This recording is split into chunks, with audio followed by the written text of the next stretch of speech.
Friends, welcome to Jack's kitchen. ஹெல்த்தியான டேஸ்டியான கேழ்வரகு கம்பு சோளம் தோசை எப்படி செய்யுதுன்னு பார்ப்போம் வாங்க. இந்த மாதிரி ஒரு பாத்திரத்தில் ஒரு கிளாஸ் கேழ்வரகு போட்டுக்கோங்க. இதே அளவு கம்பு சேர்த்துக்கோங்க.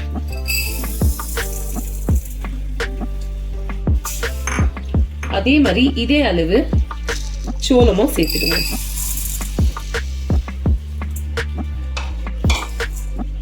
இது மூணுக்கும் சேர்த்து அரை கிளாஸ் அளவுக்கு உளுந்து சேர்த்துக்கோங்க.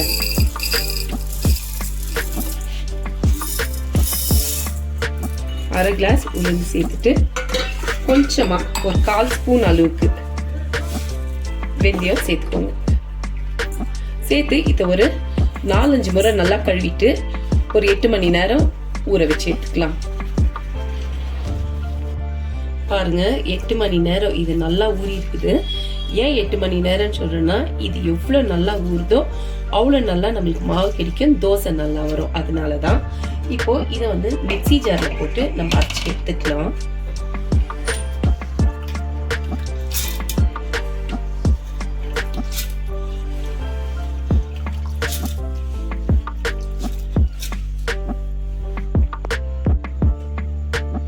பாருங்க, இந்த மாதிரி நல்லா நைஸா அரைச்சி எடுத்துக்கோங்க.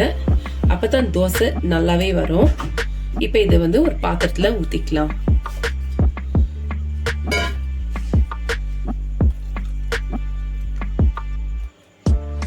மறுபடியும் அடுத்த பேட்ச் போட்டு அரைச்சிக்கலாம். பாருங்க, இந்த செகண்ட் பேட்ச் போட்டும் பொழுது இது ஒரு 3/4 வாசி நல்லா அரைப்பட்டு இருக்குது.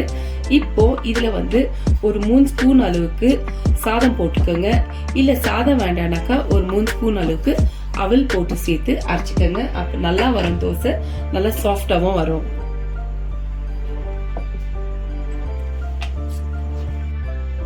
பாருங்க, இந்த 2வது பேட்ச் மாவையும் அரைச்சாச்சு. இப்ப இதையும் இந்த பாத்திரத்துல ஊத்திக்கலாம்.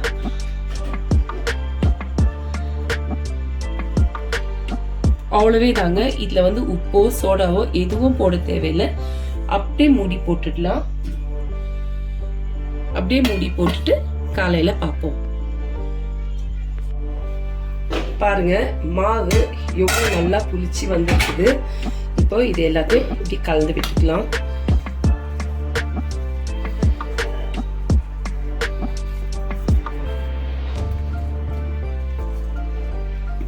கலந்துட்டு உங்களுக்கு எவ்வளவு தேவையோ அவ்வளவு மாவு எடுத்துக்கோங்க.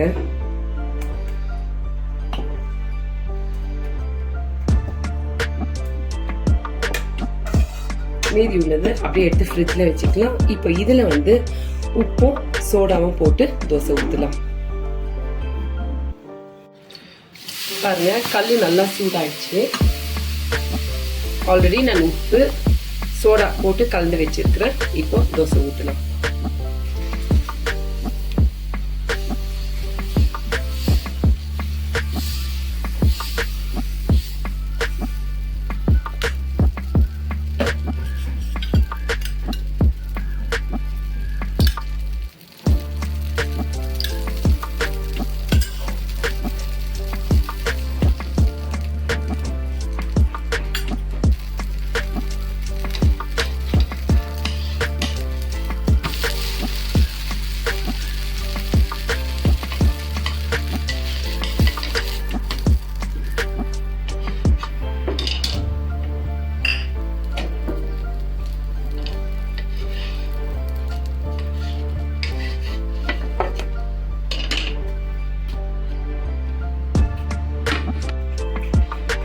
டேஸ்டியான ஹெல்த்தியான கம்பு சோளம் ராகி தோசை ரெடி. இது ரொம்பவே நல்லா இருக்கும். இதை நீங்களும் ஒரு முறை ட்ரை பண்ணிட்டு கமெண்ட் பண்ணுங்க, லைக் பண்ணுங்க, ஷேர் பண்ணுங்க. மறக்காம என்னோட சேனலுக்கு சப்ஸ்கிரைப் பண்ணுங்க. சுவையா சாப்பிடுங்க, ஆரோக்கியமா இருங்க.